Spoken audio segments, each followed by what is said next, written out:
Welcome to Dark Docent. Last week, we began our series on Mokele Mbembe. We got into early reports and the several failed attempts to try and find the creature deep within the Congo. This week, we get into modern expeditions and examine all of their findings. Welcome to Mokele Mbembe Part 2.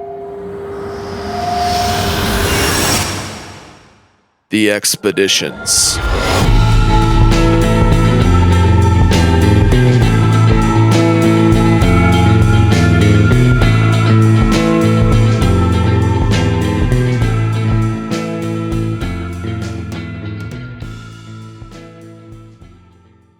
Most of the tribe wiped out from eating the tainted poisonous meat of Mokele Mbembe. Because of this, they saw Mokele Mbembe as a bad omen and burned the body so no one else could eat the meat. When asked why didn't he take a sample of the bone, why didn't he take anything else from it, he replied that he was too nervous in case the poison could be through the skin. He was unsure how this worked. He just saw a bunch of people eat an animal and die. So he didn't want to get involved, and he didn't really tell anyone his story because why would you tell anyone that story? What the hell? Now, lots of people seem to think that maybe Mokele Mbembe is kind of like a pufferfish. You gotta eat it a certain way. Fugu. Yeah. Some people think that maybe the skin was poisonous. You know, kind of like how there's a lot of bacteria around certain animals you can't eat the skin off of. Things like that. But we don't know. Because unfortunately they burned the body. But it is one of the more famous Mokele Mbembe encounters. Yeah, it's too bad that it ended like that, I guess. Yeah. No evidence. No evidence. It's a cryptozoology case. James, what do you want? A drawing, a sketch? No, we got nothing. Put it in a container. You probably had at least one jar on them. Yeah, right? The thing is that this place is so remote. Yeah. So few people go here. Like, I cannot express enough how hard it is to get to this place. And I do doubt his claim a little bit. And the reason I do is because at this time, no Westerner had made it to Lake Tele. No one. They've been around it. They've been in several rivers that could possibly lead towards it. But no one has gotten to Lake Tele.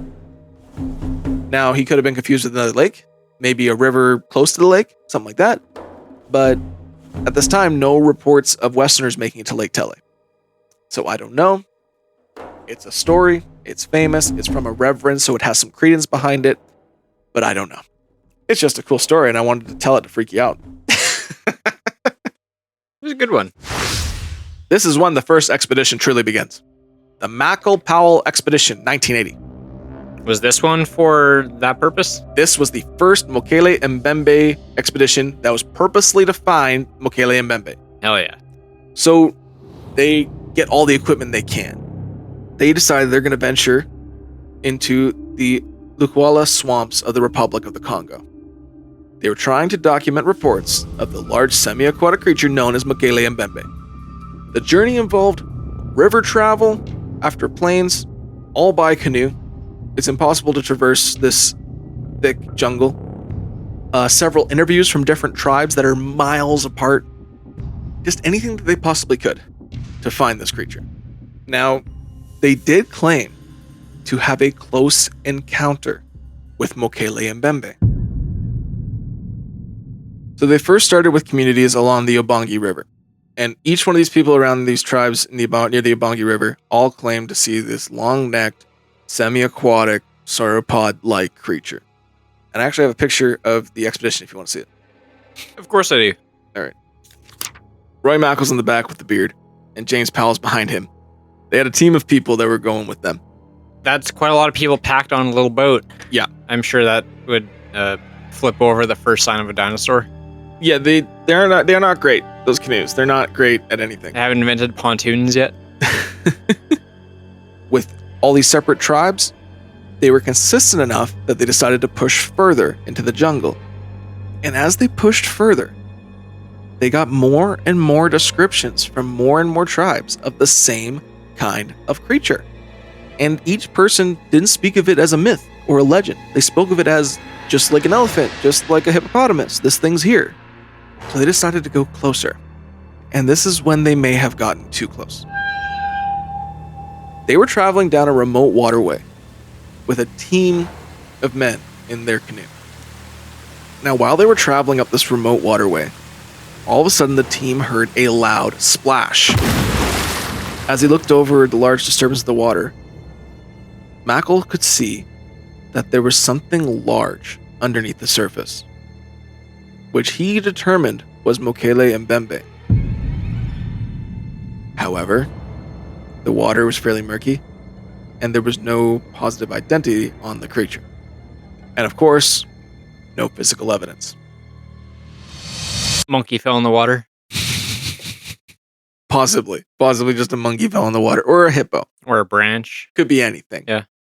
And he's excited, sees a splash. He's got dinosaurs on the brain. I could see him thinking that. And this one is highly debated on did he actually see something? Well, you're on a river. There's in front of you and there's behind you, and not a lot in between. Yeah. And a splash. You're either going to see something if it was big, or you're not. So it's probably smaller. Most likely. In my opinion. Yeah. But I wasn't there. It's debated. Yeah. So I don't know. I wasn't there. Now, despite their best efforts, they could not make it to Lake Tele. Lots of this was because of the floating vegetation between the trees. It would entrap their canoes for hours with no way out. So it was nearly impossible to get where this creature allegedly lived. But they did explore different villages like the Kanami village, and again asking people about Mokele Mbembe, and they were getting the same description. Long neck, rounded body, herbivorous diet, extremely territorial, hates hippos. That's like the main thing people kept saying. They should sound like an icebreaker down one of those channels. Plow right through that vegetation. Let's just burn the rainforest. We'll find the thing. That's a great idea too. I didn't even consider that. Take a page from Brazil's book. Exactly. Just learn from Brazil and let's burn this fucker down. That'll find the dinosaur. How else are we going to grow this one crop? Oh no, I guess we have to burn 90,000 square miles of fucking rainforest. Good thing there's a lot of it. Yeah, more to burn. That's what people don't get, is there's a lot of it. My favorite part of Predator is when they shoot the rainforest. That was my favorite part too. Now, they did find tracks. They found large rounded tracks near a riverbank that they believed were consistent with Mokele Mbembe. However, these tracks lacked clear detail on them. They just looked like big. Because it was near a riverbank, water hit it, couldn't really tell. Yeah. The thing is that they go over their findings a lot in this report and what they did. But there was a lot of negatives on this trip. First off, everyone was sick. Everyone got sick. Several people had several different afflictions going on. People were hurt. All their equipment was getting destroyed by the humidity. At one point, Mokele looked at his thermometer and saw that it was 90 degrees Fahrenheit with 90% humidity. It was disgusting.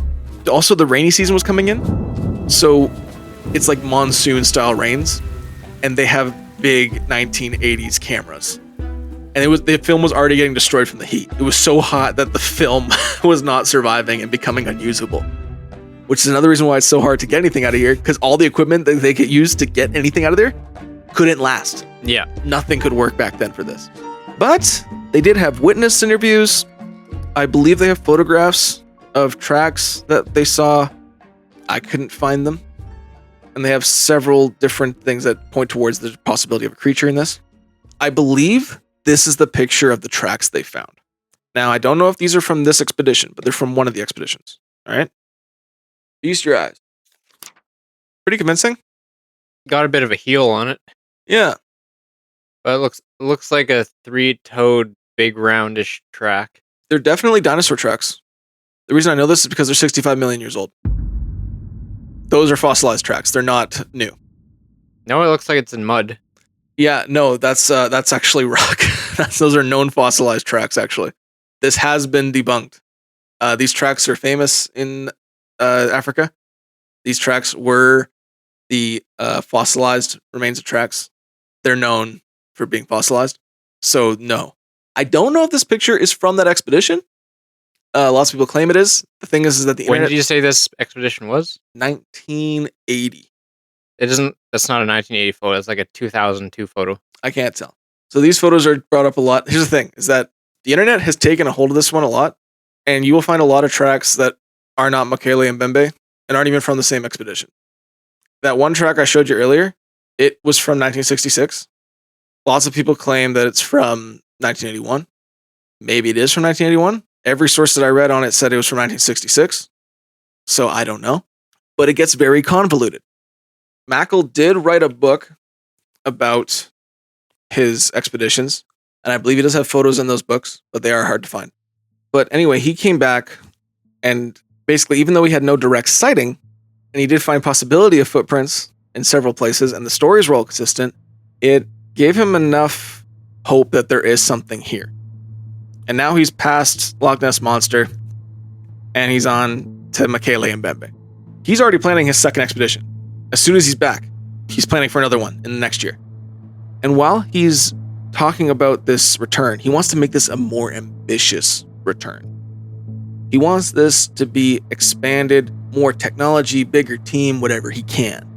And this attracted a man named Herman Regusters. Herman Regusters worked as an aerospace engineer and contractor at the Jet Propulsion Laboratories in Pasadena, California. This guy's a big name scientist. Huh. And he was super interested in the possibility that there's a dinosaur in Africa. California rocket scientist looks for dinosaur. Yeah. Dies in tragic boating accident. You can read the headlines now. It's up there with Florida Man. He approached Mokele and was like, hey, I see you're going on this big expedition. I can help. I have access to this new thing called satellite GPS. And basically he's like, I can put this backpack on you so we know where we are in the jungle and we can't get lost. They're watching us from space. What could go wrong? Roy Mokele's like, that's brilliant. Show me the stuff. And he's showing him all the stuff we can do. He's like, I have access to all this technology. We can put actual funding and like big name tech science behind this and we can find this thing. Mokele's like, I am so impressed with you. Not only do I want you to join my team, but I want this to be the Mokele Regusters expedition. I want your name on them. Regusters is all about it. Okay? Yeah. Regusters got a little too excited because Mokele wanted him to be a part of the team as an advisor. Kind of like, they'll discuss, but Mokele has the final say. Yeah. Okay? Regusters didn't know that was the case and also didn't agree with it. So, almost instantly, Regusters starts making merch. He made patches for their trek based on the Aerospace Labs logo and named the trek Mokele Regusters Dino Trek. At least he didn't put his name first. Yeah. Lots of people refer to it as Mokele Regusters because Mokele was the head one. Yeah. So he wanted to call it Dino Trek. All right. How fantastic. People were stoked on this. So he was excited. They were going to do this. Let us know in the comments if you would fund a Jake and James Dino Trek 2.0. Fuck no, I wouldn't go to Africa. Hell no. James's Dino Trek and Jake on the TV. Yeah, I'll do that one. You don't want to go die in the Congo? I really don't. The hell? I know, crazy, right? What happened to an adventurous spirit and man? I have none. I'm an armchair investigator. Now, Regusters, shortly after this, held a conference discussing Dino Trek. Here's the thing. Mokele wasn't informed. So it was just Herman Regusters talking about this ambitious trek to Africa. Mokele was not happy about that. So Mokele confronted him and was just like, no, listen, here's how this is going to go. You know, I'm the guy. You're a consultant. You're not going to... I've already been on an expedition and you're a rocket scientist. Yes. Regusters like, well, I didn't see it that way. I want it this way. And Mokele's like, well, then I don't want you a part of this expedition.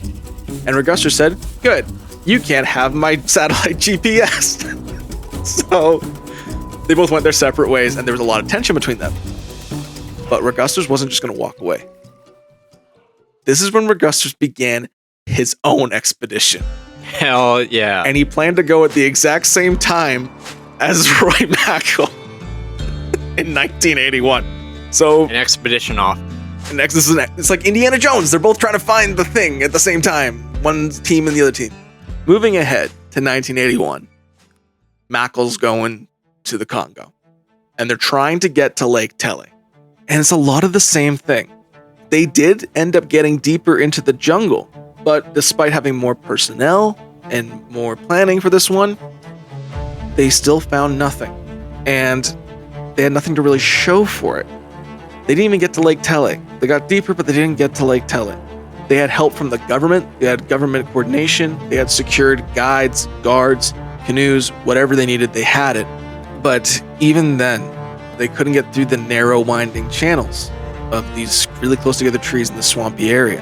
They used local informants and people who said they spotted Mokele Mbembe in certain areas, and they went to the areas where the creature was said to be seen. They heard more stories.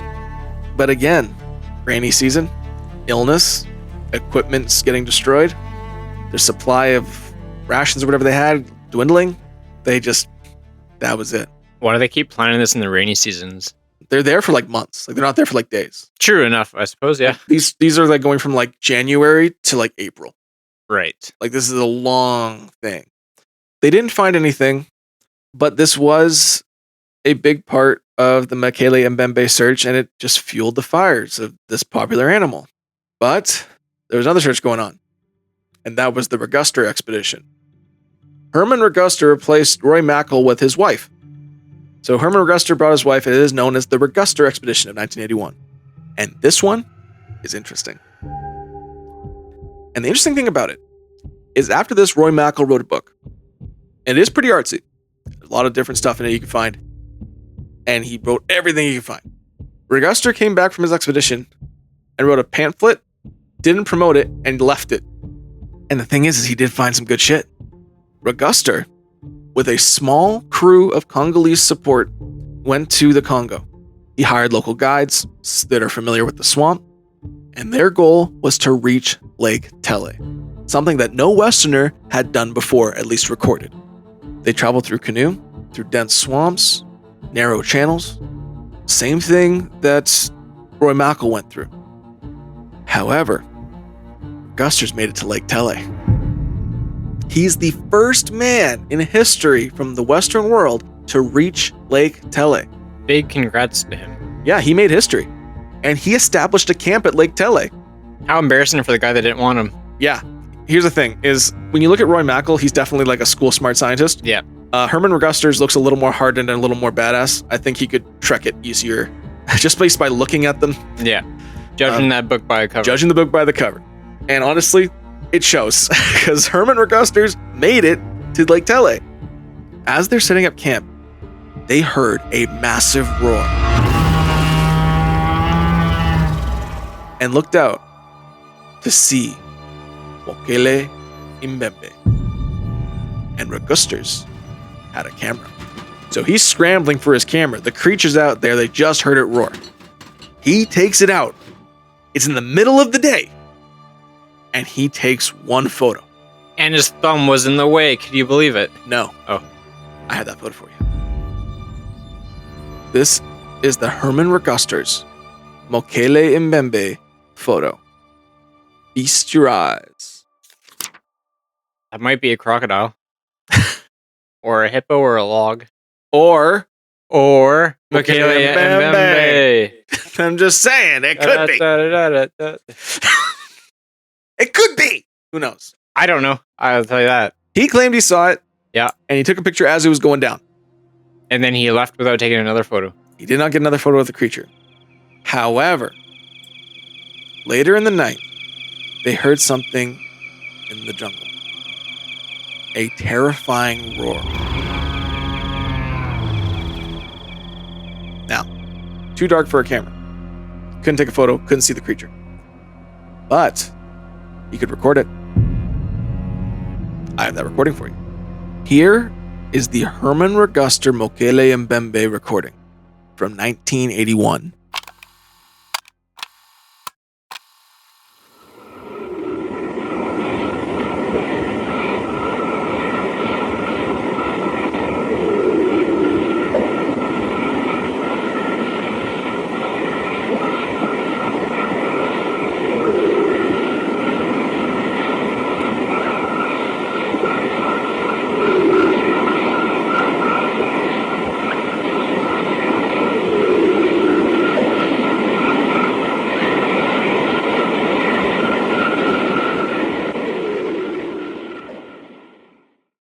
What do you think of that?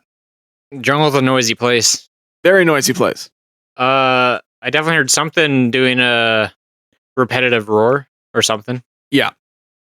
Now, according to Regusters, it changed as the recording went on. He described it as like this low bellow and then like this wispy roar, like airy roar. I think that's more when the airy roar was kinda happening. Ooh! Yeah, it was weird. And when he played this recording to the locals, they said that that's the roar of Mokele Mbembe. And here's the other interesting thing. Is people are very quick to disregard this recording because it's not great. Because it's 1981 and it's the jungle and it's loud. Tape recorders today couldn't probably pick that up. There is a recording of it where they take out the background noise. I don't know how well it really does it because it could just play it and then you don't know what's interfering with the actual sound. Yeah. But still, you can hear in it what it was. This was brought to scientists. This was analyzed. To this day, we do not know what that is. It has not been identified. It has not been ruled out as anything. No one said that it's been messed with. We don't know what that is. But the locals say that it matches the description of Mokele Mbembe. Huh. Interesting. It is. Yeah. So Regusters got all that, wrote a pamphlet about it, and we left it.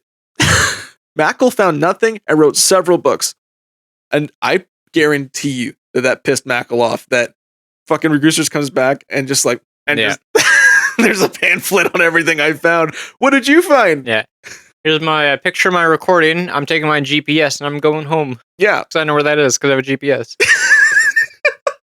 So yeah, Regusters did find something. Oh, where were you? Oh, you don't know and you didn't make it? Loser. Oh, yeah. You know what Lake Tele is like? Can't wait to read that. You don't. Can't wait to read that book. Book on how I found nothing. Hey, let me tell you about Lake Tele. Have you been there? Oh, no, you didn't. Because you got too sick. Malaria. I've been to Lake Tele. Oh, guess what? I'm the first one to be to Lake Tele, not you. So yeah, Regusters made history, and he found some shit. Good for him. And the first one to make it Lake Tele actually found something, which is interesting. The last good thing to come out of California. Herman Regusters. Goddamn right, actually. I'll agree with that. Why not?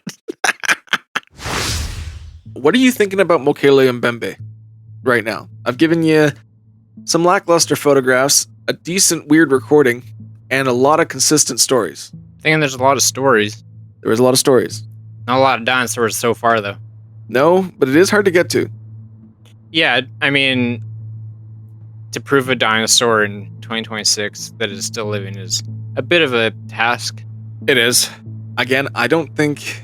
It's certainly interesting, though, with the sheer amount of people who are all like, oh yeah, that thing. Yeah. There's a lot of consistent stories.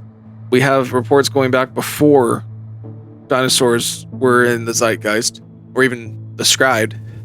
And the recording is weird. And just, it's hard to grasp how remote this place is with Lake Tele. I think the closest... It's pretty easy to grasp if you look at a map. My God. But like, I think the closest tribe to Lake Tele is 60 miles. Yeah. Like, it's very far away. So if something wanted to hide, Lake Tele would be where it would hide. And like we said, it's a pretty big lake, too. Yes. Although, they're probably not in the center of the lake. Well, the way it's been described is it's similar to a hippopotamus, where it can dive down and be underwater and float back up to the top, even though they don't look like they should be good swimmers. That's how most people have compared it to. Is like it's very similar to a hippopotamus.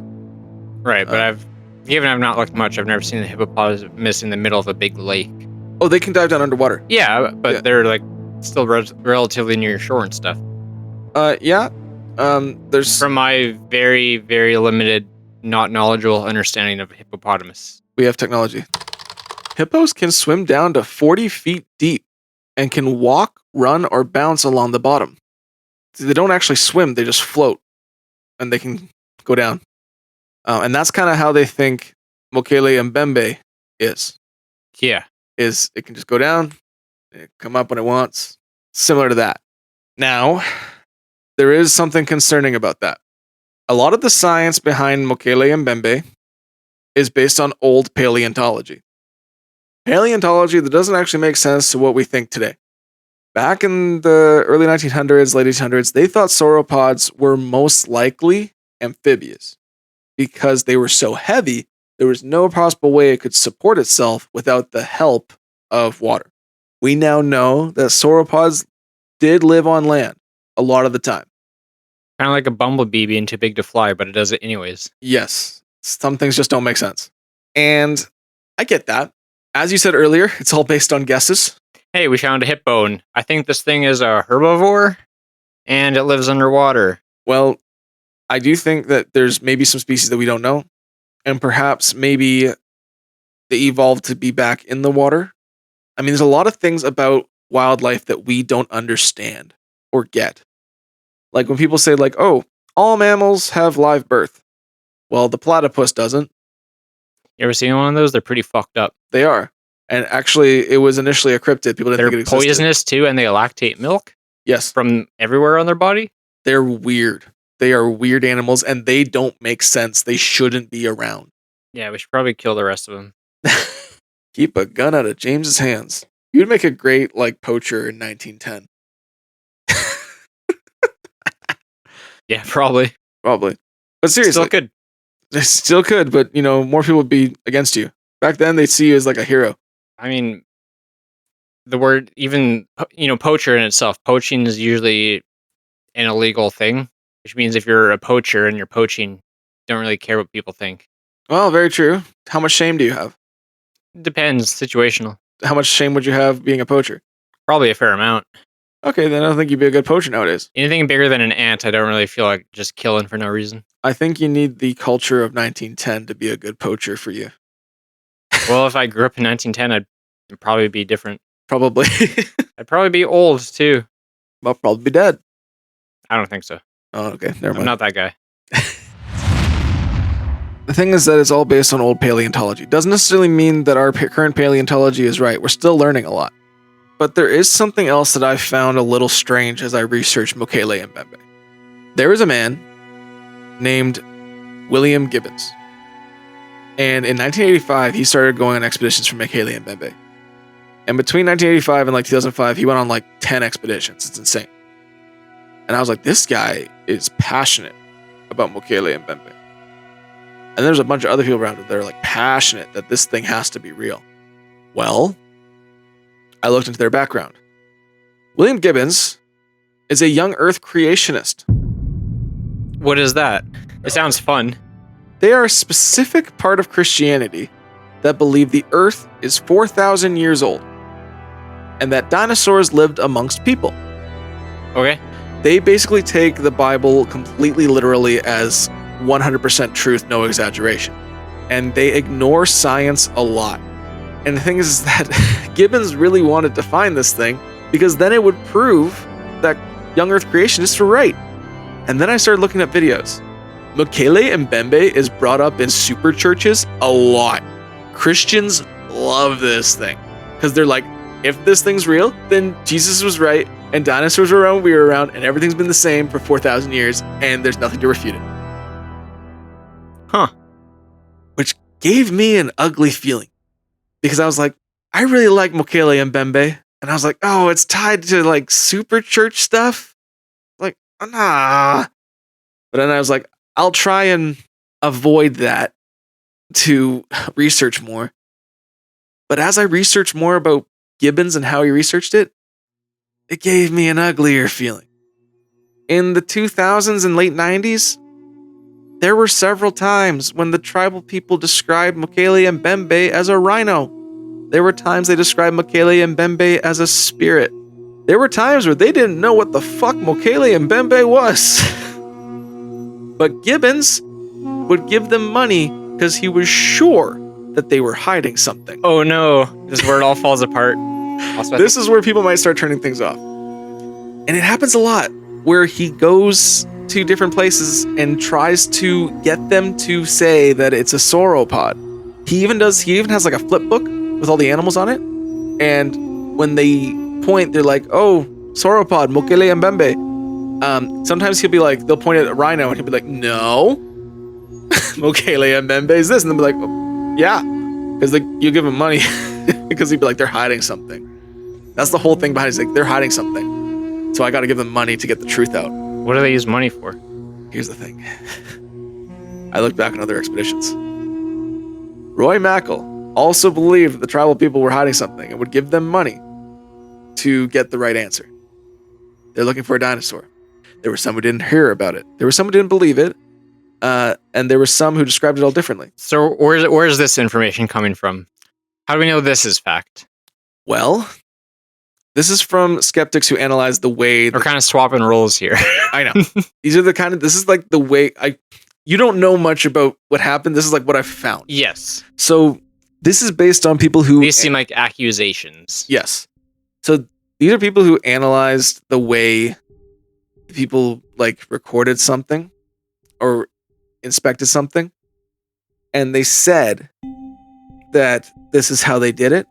And they led questions and stuff to get this. With Roy Mackal, I don't think it's as true. That to me sounds more like allegations. With Gibbons, we have him on TV doing it. He was on Monster Quest. He's done several documentaries trying to get this thing real, and he hates it when he doesn't get the right story. Also, he's not good at it. He's gone to Africa several times. Every time he gets malaria and leaves because he can't get through the jungle. So I don't like that.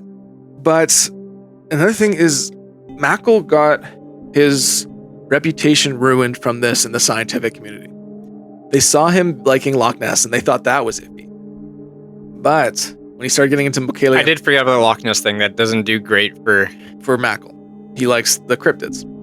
Now, he was still respected when he was going for Loch Ness because he looked at it with a scientific lens. With Mokele Mbembe, he seemed overly excited to the point where he wanted this to be real, to the point. I mean, I'm sure he spent a pretty penny getting out there. He did. And the thing is that he's paying guides. They're all paying people to do this. Expedition ain't cheap. Expedition is not cheap, and the tribal people kind of recognize this as a business. Now, the thing is with Mackal, with the payment thing, I think that's accusation on his part. However, he did have a Congolese government official with him, and he, according to his book, made an impassioned plea for cooperation. First conciliatory, and then threatening. All of a sudden, the village people near Lake Tele were like, oh yeah, I know Mokele Mbembe, yeah, 100% we know Mokele Mbembe. Now, of course, Mackal doesn't speak Lingala, so he could have said, just fucking say you know this dinosaur, because this guy wants to see a dinosaur and you get paid, and then he could have said that. But apparently, in his book, Mackal says that it became clear that the people of Munguma Bay were hiding information. And he got his guy to try to get them out of it. He was convinced that they just didn't want to talk about it. Yeah. And another thing that doesn't help with this, after this jogged their memories and got them to remember it again, 8 years later, British travel writer Redmond O'Hanlon asked the village elder's son, why do you talk about all these tales of this Congolese dinosaur? Why do you talk about the Mokele Mbembe? And his quote was, to bring idiots like you here and make a lot of money. There you go. Money. That's according to this Redmond O'Hanlon guy. Yeah. That's the thing about all of this is mostly like hearsay. Except for, Mackal writing in his book, like, I could tell they're hiding something, so I got my guy to get them to say something because I'm pretty sure they were hiding something. And with Gibbons, we know he was trying to coerce them to get this dinosaur to exist. So I don't know what to make of that part of things. And honestly, it got really ugly in the 90s and the 2000s because lots of it was Gibbons. And I was like, his entire role, he would bring missionaries with him, by the way, to spread Christianity while he's doing it. That usually goes well. Yeah. And I'm like, this guy's, I don't like what his motives are. So to me, that puts a big black spot on Mokele Mbembe. Another thing is, we talked about at the very beginning, I believe it was Ludwig, the captain, who said that there was cave paintings of Mokele Mbembe. There are cave paintings of long-necked creatures. These have been confirmed to be giraffes, not Mokele Mbembe. Yeah, there is that funny little thing about Africa and long-necked creatures is they do have one. They do have them, yes. So, that's the issue. A slight one. A slight one that I find very troubling. But there is a bright side. We have technology now, James. We do. Some of it's good, some of it's not so good. And people still go on expeditions today to see Mokele Mbembe. Not all of them are creationists. Skeptics lean hard on the creationists looking for Mokele Mbembe. Not all of them are creationists. Just the most passionate ones are creationists. And with that, in 2015, somebody saw something strange on Google Earth. And they screen capped it. And people instantly saw this. And were like, that looks like a possible sauropod. I have that picture for you, James. Feast your eyes. Well, seeing as I have the map open right now, let me just... that's why I wanted the map open. Put those coordinates in. We'll disregard what I found that looked like a sauropod a second ago. And... I put it in the map and we're in Guyana in South America. Well, fuck me up. Alrighty. Then that just proves that. Fuck that. But the one I found was right around the lake. We'll put it in the show notes next to the house that I also found, I think, on the other side of the lake. Alrighty. This is from a pretty dependable source, so fuck these guys. Well, fact check plausible. Fact check plausible. And by plausible, I mean implausible, because we're in the wrong part of the world. Well, we proved that wrong. This has been spread around the internet a lot. But that's not the last bit of evidence I have for you, James. Okay. I have for you the creme de la creme, our first video of Mokele Mbembe. Back in 1992, a Japanese film crew were doing their own documentary on Mokele Mbembe. And at one point, they decided to fly over Lake Tele for some aerial shots that they could add in for B-stock. But as they were flying over, something massive was swimming in Lake Tele. And we got that taped, brother. Here is the 1992 Japanese documentary film of Mokele Mbembe.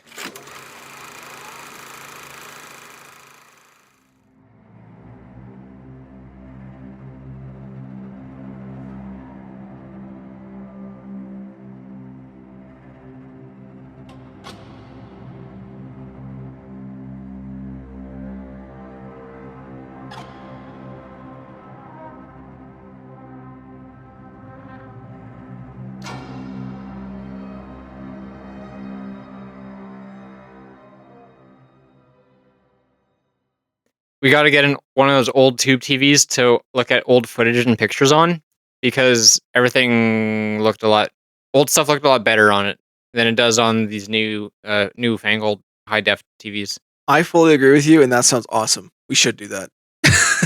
Because there was a caption on the bottom, and I couldn't even read the caption. No, this is terrible. Okay, so here's the thing. Yeah.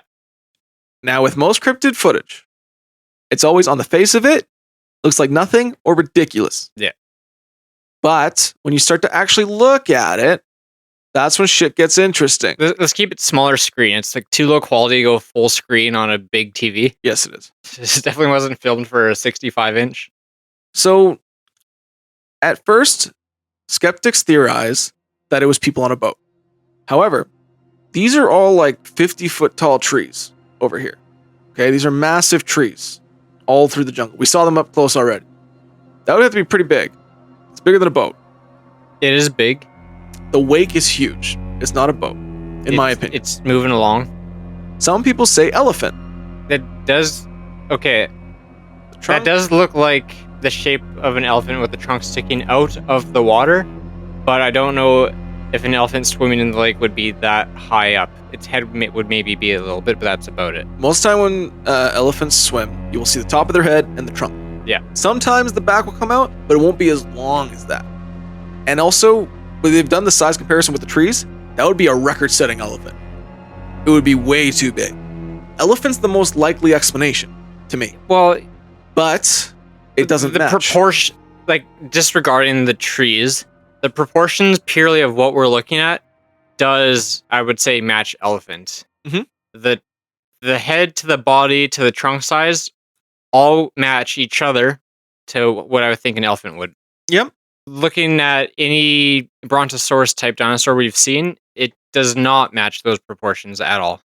As far as a giant ass body and a thin little neck, that would, if it was one of those. It is very thin.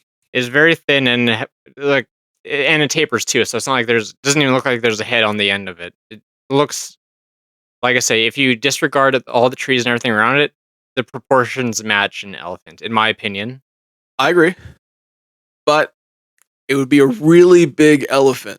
Sure, but it could also be smaller trees in that area. We can't really see that. All I know is that it's big. Yeah, It does look like an elephant, but again, it would just be a really big elephant. it would be, but we don't have anything clear to compare it to. We have like there are massive fucking trees all around the lake, but they're not clear in this video per se. Yeah. Here, I think we should look up an image of a swimming elephant and Okay. see if we can compare it. Okay. I think that's the best thing we can do. Yeah. Maybe that's like a really shallow spot and it's able to kind of walk on the bottom. That's why it's able to move like that while also sticking out slightly from the water. But proportionally, all the parts of that match an elephant. And it does not look like something with a long neck that would have a head on the end of it, in my opinion. Honestly, that looks a lot more like a brontosaurus. It does look like that. And I'm not saying it's definitely a brontosaurus. It does look very similar. Yeah, the zoomed in of just the head with the trunk sticking out, or that's proportionally looks like an entire brontosaurus, even though it's just the head of an elephant. But it then might it might be a different cryptid because that's a giant that fucking also kind of elephant. looks like Nessie.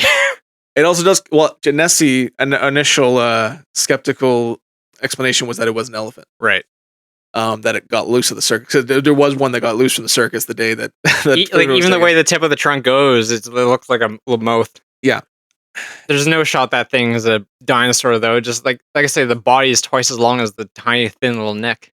Well, some descriptions say that the neck is 8 feet long compared to the body, which is 30 to 35 feet long. All right. And it makes me think. I'd have to work overtime to feed that thing with that little mouth. And here's the thing: is I'm gonna put out a theory that hasn't been put out yet. Dinosaur has been brought up with Mokele Mbembe for 100 years. Is it just like the default go-to with it? Long neck, Yeah. dinosaur. Yeah. They say half elephant, half dragon, dinosaur. I don't think. Well, I think it's a greater possibility that this is a possible relative of Paraceratherium. I know you don't know what that is. So a Paraceratherium is an old relative of a rhinoceros. To show you what that is, I'll show you an image. They are amazing creatures. This is a Paraceratherium. Oh yeah, I've seen one of those before. They're massive. They look almost elephant-like. They got like that possible plate to them that makes them more rhinoceros-like. So their strong hide makes them hard to kill. And we don't know about their flesh. We don't know if they had a trunk or not, or possibly a horn, maybe that we haven't found. And its neck was long too. Its neck was more, if you look at the body here, about 8 foot long neck. Yeah, I'd say it's about half the length of its body. It doesn't have the long tail, but it does have a tail. And it was found more in East Europe area where the fossils were found. But it doesn't mean a creature like this didn't exist in other places. And it was around like the post-Ice Age time.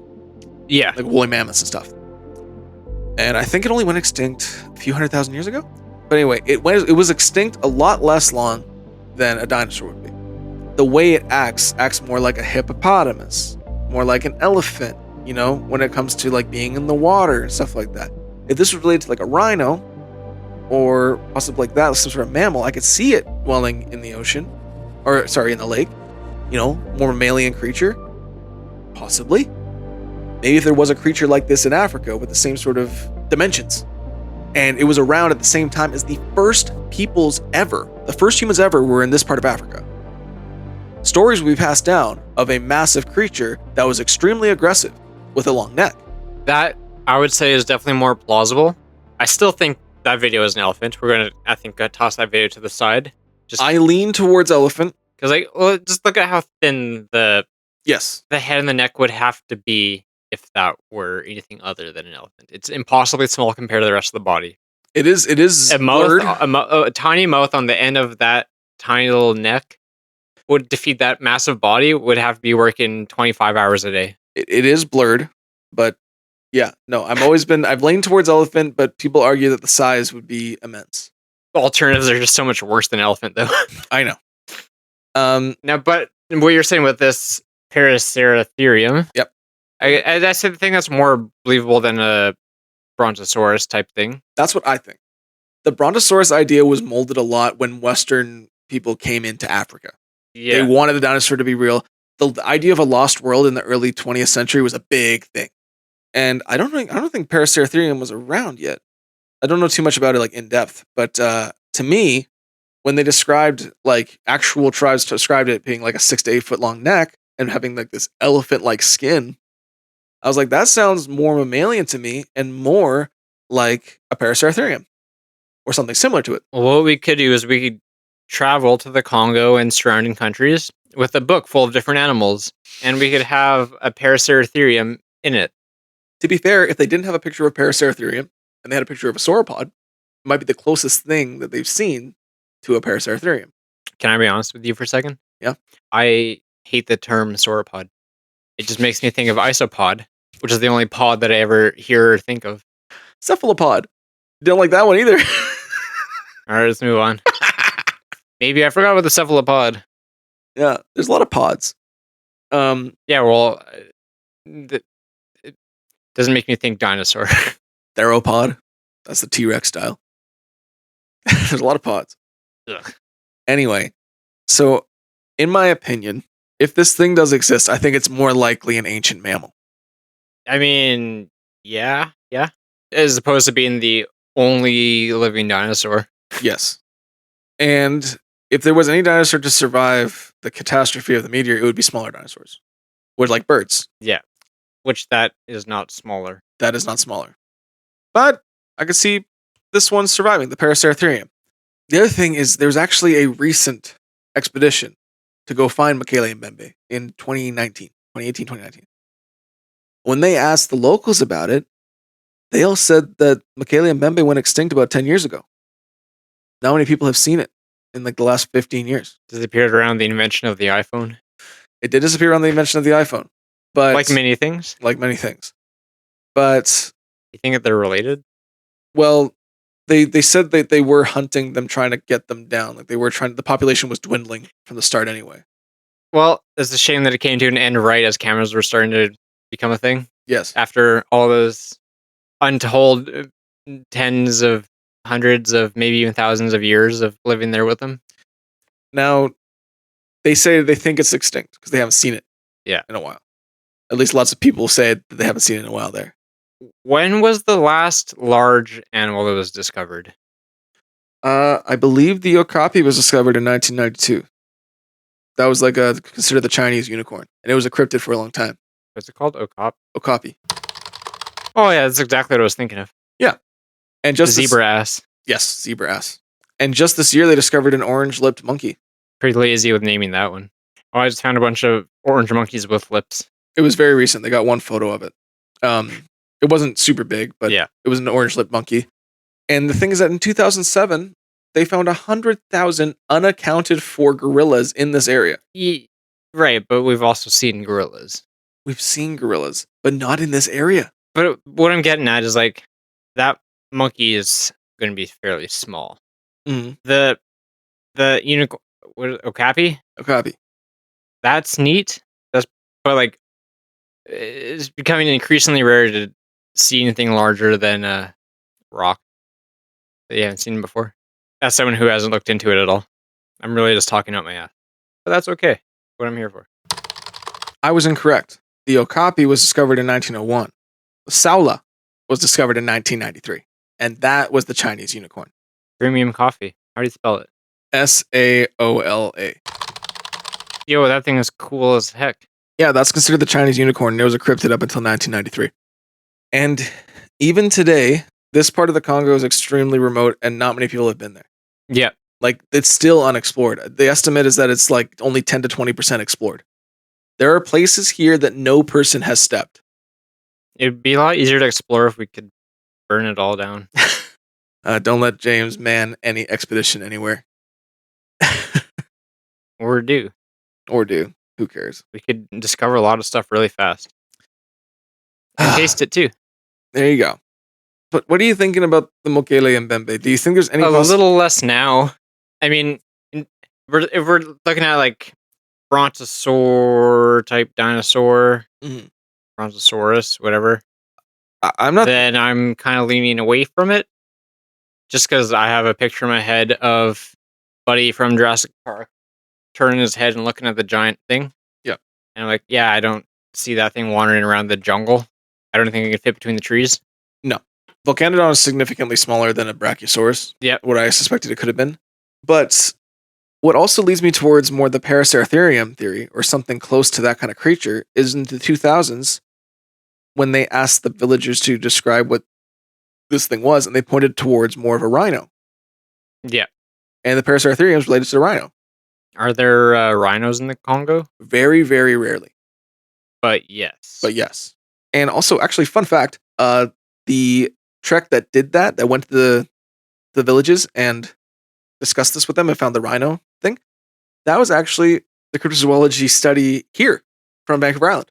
Oh. We actually have one of the largest cryptozoology investigative bureaus in the world, which is crazy. Didn't know about that.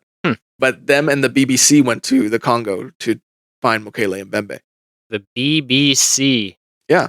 So, in my opinion, what do you think about the possibility of something more like a mammalian type creature? Well, despite what I was just saying, the jungle's freaking huge. Mhm. It is fairly unexplored. Yeah. I do think it is very possible that there are still larger undiscovered creatures, but it's hard when you like the bigger you go with an undiscovered creature, the harder to believe it seems to me, Yeah. at least. Yeah. It's like, where the heck have you been hiding? Yeah.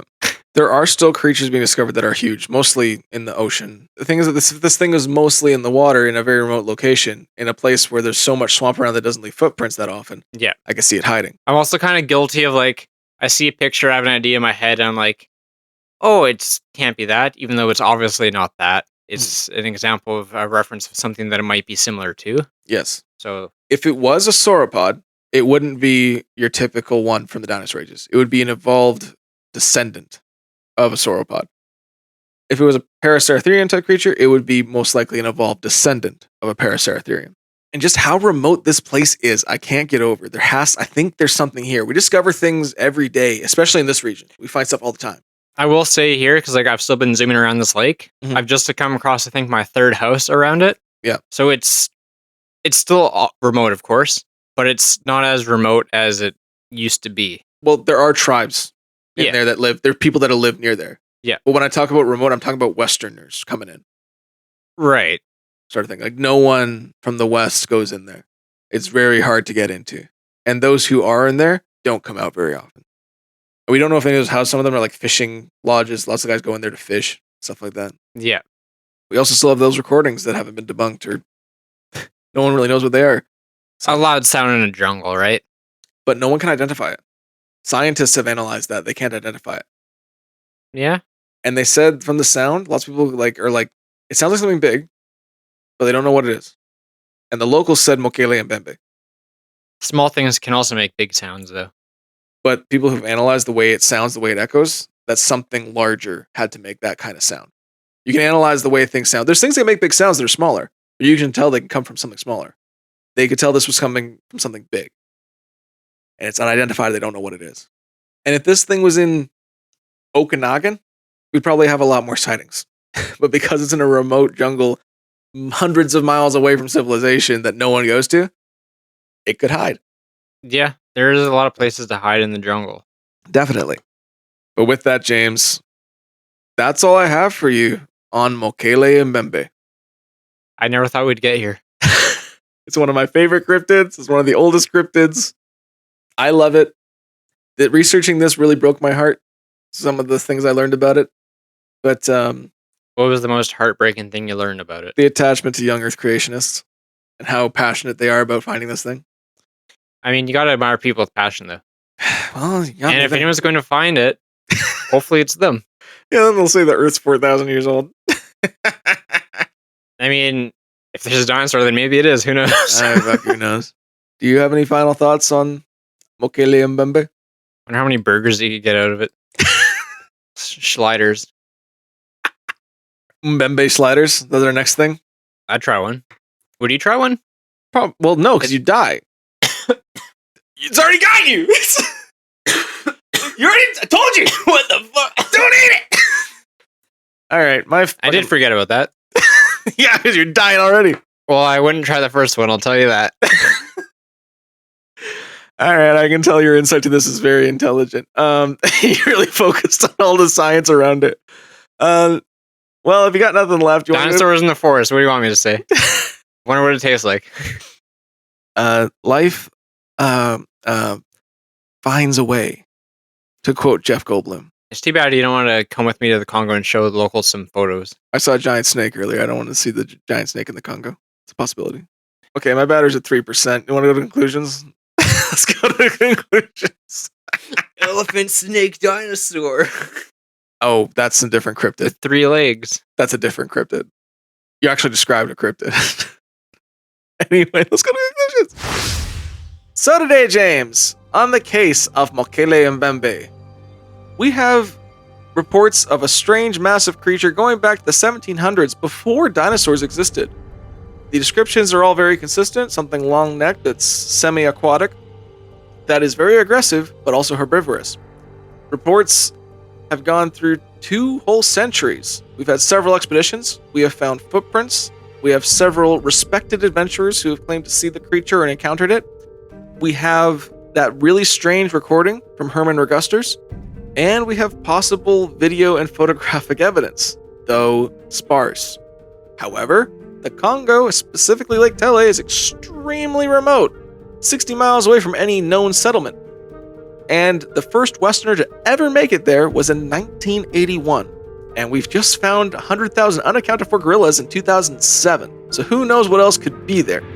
And possibly, it could be a descendant of a dinosaur or a descendant of a Paraceratherium. With all this that I've shown you today, and all the strange stories you've heard, on our scale from 1 to 5, 1, I'm an idiot. 2, you're skeptical. 3, you're on the fence. 4, there's something strange here. 5, there is a prehistoric beast lurking in the Congo. Where do you come down to today? Well, today, Jake, as the recording number hits 3 hours, 39 minutes and 45 seconds, I'm going to come down to a modest little between a 3.75 and a 4. Holy shit! Wait, you say it again? No, Please? because there's a lot of bullshit. That's a video of an elephant. That photo we saw earlier is like a log or a crocodiler. But the jungle's big. It's unexplored. I think there could be other stuff hiding there, although I don't think it's a dinosaur. Did you say that again? I don't think it's a dinosaur. No, the number you said. 2.75. No, what you said before. 3.75? Let's fucking go! I was fucking shocked when you said that. I didn't think you would say that. I didn't believe it. I didn't think I was either. I just kind of blurted it out. Oh my god! Well, I agree with you. To me, I am a 4. I think there is something strange in the Congo. I think it could be a prehistoric beast or something that we just haven't discovered yet. Definitely a possibility in something so remote, in such a strange place. I could see it holding mystery still. That's so cool. It was worth it. 2 weeks. 2 weeks of this shit. My wife just texted me. She's telling you to shut up. Did you get a 4? She knows. I could only imagine what a 5 would have sounded like. I don't know what I would have done. I might have died. La la la la. I love your new stim. All right. Holy shit. Thank you for listening, everybody. We got James to a 3.75 to a 4 on Mokele Mbembe. And I'm right there with him as a 4 for Mokele Mbembe. This is a cool case. I love this cryptid. I loved researching this, even though it tired me out. A lot of cool shit in the jungle. There is. Please follow us on all of our socials, Instagram, Facebook, and TikTok for all the updates. The link is in the description of every episode and our show bio. If you enjoy what we're doing here, please rate and follow on Spotify, subscribe on YouTube, or wherever you're listening. It really goes a long way. Also, if you like us that much more, we have a Patreon, where for as little as $5 a month, we give you a bonus episode on strange, dark, and forgotten history. Also, as a welcome, our boy James here will do a doodle over one of the photos that you send us. Also, we have merch. We have a Shopify store where you can buy shirts, mugs, hoodies, all sorts of stuff. You can go check that out. Links to all of these are in the description and show bio. Also, share with your friends. Word of mouth is the best advertisement, and it's free. Also, if you have any case ideas, if we missed anything and you want to politely tell me otherwise, or if you have evidence from your own cases, you can email us at darkdosenpod@gmail.com. With that, James, any words to the wise? If you fund and pay for your own expedition into the Congo, you're well entitled to lie about whatever you want. You gotta make that money back somehow. I thought you were going to say if you fund your own expedition to the Congo, it's more than your right to burn it. Anyway, wise words from a wiser man. Thank you for listening, everybody. We'll see you on the next one. Thank you. Bye-bye.